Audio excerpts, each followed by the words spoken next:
Radhe Radhe everyone. आप सभी को वट सावित्री व्रत की बहुत बहुत शुभकामनाएं। तो ये मेरा वीडियो थोड़ा सा लेट है, लेकिन फिर भी मैं आप लोगों के साथ शेयर कर रही हूँ। तो यहाँ पर मैंने जो बरगद के पेड़ होता है जिसकी पूजा वट सावित्री के व्रत में की जाती है, उसी की मैंने डाल मंगा ली थी और उसी को मैंने एक गमले में लगा लिया है। जब से कोरोना फैला था तब से, जब बाहर जाने को मना हो गया था, तब से मैं घर पर ही डाल मंगाकर पूजा कर लेती हूँ। उससे पहले हम लोग बाहर जाया करते थे, पेड़ के पास जहाँ बरगद का पेड़ होता था वहाँ पूजा की जाती थी और बहुत अच्छा लगता था। सारी औरतें आती थीं, खूब सारे लोगों से मिलते थे और सबको खूब अच्छे से रेडी हुआ देखकर बहुत अच्छा लगता था। मुझे तो बहुत पसंद है किसी और को मतलब ऐसे रेडी होके पूरा सा अच्छे से रेडी हुआ देखना, और बहुत अच्छा लगता था मुझे।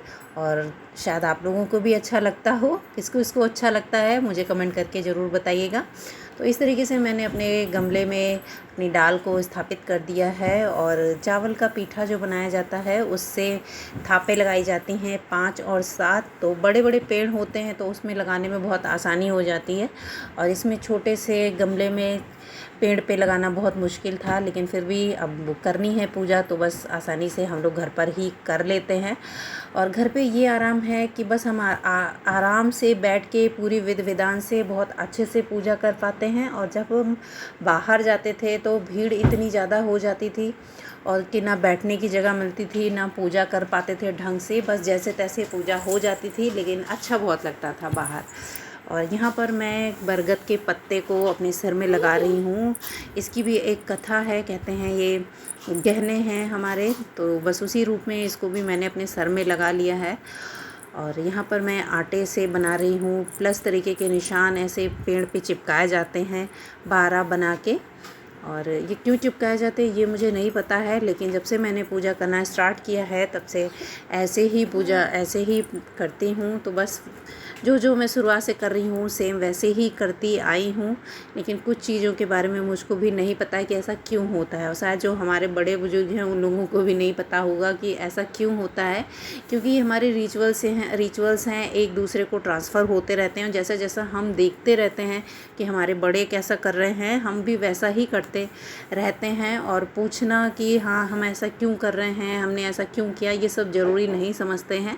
बस एक श्रद्धा और एक भाव के साथ हम वो सारी पूजा करते रहते हैं। तो जितने मैंने ये प्लस के निशान लगाए थे उनके ऊपर सब पे सिंदूर लगा दिया है, और गौरा माता को स्थापित किया है उनको भी लगा दिया है।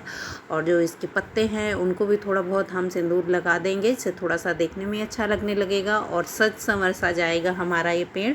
इस पूजा में बहुत सारे लोग इकट्ठे होते हैं और हम सब मिलके साथ में पूजा करते हैं, तब पूजा का आनंद कुछ और होता है। जैसे देवरानी जेठानी सास ननद और हम सब मिलके पूजा करते हैं तो बहुत अच्छा लगता है। लेकिन अब आजकल के टाइम पे तो सब अकेले अकेले ही हैं और सबको अकेले अकेले ही पूजा करनी है। तो बस मैं भी वही अकेले अकेले पूजा कर रही हूँ। और ये यहाँ पे जनेऊ बनाए जाते हैं, 12 धागे होते हैं इसमें। कहते हैं 12 महीनों का एक एक धागा होता है, तो ये 12 महीनों के धागे होते हैं, मतलब 12 धागों के बनाए जाते हैं। तो यहाँ पे मैंने 2 बनाए हैं, एक गौरा माता को चढ़ा दिया है और एक बरगद के पेड़ पे चढ़ा दिया है। और वैसे तो घर हमारे यहाँ दादी या मेरी सासू माँ जब थी तो वो बहुत सारे बना लेती थी, जिससे बच्चे भी घर में पहनते थे और दान पुण्य भी किया जाता था। लेकिन टाइम इतना नहीं होता है, अब अकेले की वजह से टाइम नहीं होता है, जल्दी जल्दी पूजा भी करनी होती है, सब कुछ बनाना भी होता है। तो मैंने जल्दी जल्दी में केवल 2 ही बनाए थे। और इस पूजा में खरबूजे का, बैंगन और अमिया का बहुत ज़्यादा महत्व होता है। इन तीनों के बिना पूजा नहीं हो सकती, इन तीनों की बहुत ज़्यादा ज़रूरत होती है। तो आज के दिन खरबूजे और बैंगन काफ़ी हाई रेट हो जाता है उनका, क्योंकि पता होता है कि आज के दिन इनकी ज़रूरत ज़्यादा पड़ने वाली है। तो यहाँ पर मैंने 2 जगह रख दिया है पूड़ी पुआ चने, और जो वो गोले बनाए जाते हैं जिसे हम पुए बनाते हैं उसी से हम गोले गोल बनाते हैं, उनको हमारे यहाँ गुल्ला बोलते हैं, बहुत लोग बरगद बोलते हैं। और जैसा जैसा जिसके यहाँ जो बोला जाता हो वो 12 चढ़ाए जाते हैं। मतलब एक पूजा करने वाला जो होता है वो 12 गुल्ले बना के चढ़ाता है। और जैसे हम जिसके पुए बनाते हैं उसी से ये बनते हैं। थोड़ा सा मोवन डाल के बनाइए और इतने ये क्रिस्पी और इतने टेस्टी लगते हैं कि बच्चों को बहुत पसंद आते हैं। और बस मैंने इसी तरीके से ये सारा चीज़ें चढ़ा दी हैं। और उसके बाद में अब आई है धागे की बारी। तो धागा हमने लपेट लिया है पेड़ में, इसमें गांठ नहीं लगाई जाती है। और यहाँ पर मैं ले लूँगी गिन के 12 चने, जो बारी बारी से एक एक चना डालते जाएंगे और एक एक फेरा लगाते जाएंगे। और अब मैं यहाँ पे फेरा लगा रही हूँ और एक एक चना डालती जाऊँगी और फेरे लगाते जाऊँगी। और कुछ ना कुछ थोड़ी बहुत आप अकेले हैं, अकेले रहते हैं, साल भर में एक बार पूजा करनी होती तो कुछ ना कुछ आप भूल ही जाते हैं। जब हम कई लोग होते थे, जैसे कोई भूला तो किसी को कुछ याद रहता था, तो सारी चीज़ें ऐसे हो जाती थी, मतलब कुछ भी पूजा पाठ में भूल चूक नहीं होती थी। लेकिन जब आप अकेले होते हैं तो कुछ ना कुछ आप भूल ज़रूर जाते हैं। लेकिन कोई बात नहीं, हम भगवान से उन सब चीज़ें भूल के लिए क्षमा प्रार्थी हैं और क्षमा मांग लेते हैं कि भगवान, मैंने अपनी तरफ से पूरी श्रद्धा पूरे भाव से पूजा की है, जो कुछ भी भूल चूक हुई हो उसके लिए आप हमें क्षमा करें। और फेरा लगाने के बाद मैंने यहाँ पे धूप दीप कर दी है और बस हमारी पूजा आज की संपन्न हुई और बहुत अच्छे से पूजा हुई। और भगवान से बस यही प्रार्थना है कि मेरे पति को लंबी उम्र दें, अच्छा स्वास्थ्य दें और हमारा पति पत्नी का प्रेम अच्छे से बना रहे। इसी आशा के साथ आज की पूजा संपन्न हुई है। और आज का वीडियो अगर आप लोगों को अच्छा लगा हो तो वीडियो को लाइक और चैनल को सब्सक्राइब कीजिएगा। और कुछ भी अगर पसंद आया है वीडियो में तो कमेंट करके ज़रूर भी बताइएगा। अगर कुछ भी भूल चूक या कुछ गलत किया है मैंने तो आप वो भी मुझे ज़रूर बताइएगा, जिससे मुझे यह पता चले कि ये गलती मैंने की है, तो अगली बार मैं उसको ज़रूर सुधार लूँगी।